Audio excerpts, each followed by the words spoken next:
Is Neal Morse wired differently than most of us? I'm John Beaudin from Rock History Music.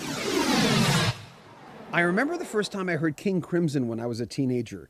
My first thought was, Robert Fripp and those other dudes are wired differently than me. They've got a few extra rooms in their brains that I don't have. And there's some weird crap going on in those rooms, but I love it. The same thing happened to me when I first heard Genesis. And yes, and I get that thought a lot when I listen to anything that Neal Morse is involved with. There was Spocks Beard, Transatlantic, and a few other projects in there. And I told Neal Morse what I just said. I said, listen, are there extra rooms in your brain? Are you looking at the center of the pie from a different angle than the rest of us? I don't know. I mean, I felt like, early on in my life, I started writing songs and music. I mean, I wrote my first prog piece really when I was 12.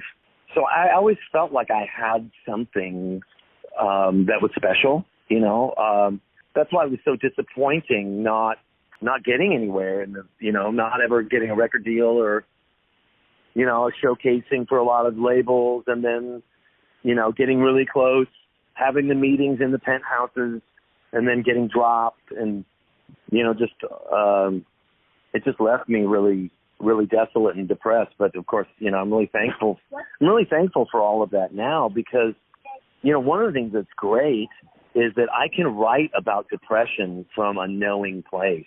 Mm-hmm. I can write about feeling like you're just deep in darkness from a place of knowing about it. And you can't, there's no substitute for that.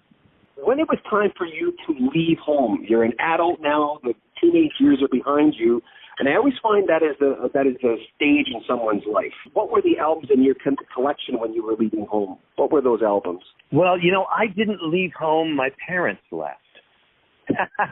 Huh? They rented. Yeah, they moved we lived in Granada Hills and in a 4-bedroom house in the suburbs, a typical middle-class sort of home.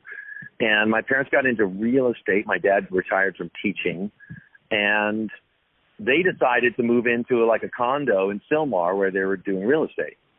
And we rented the house from them. Oh. So I don't know how you quantify that, but it would have been right around when I was 18. Probably around the time, 78. Yeah. Sticks.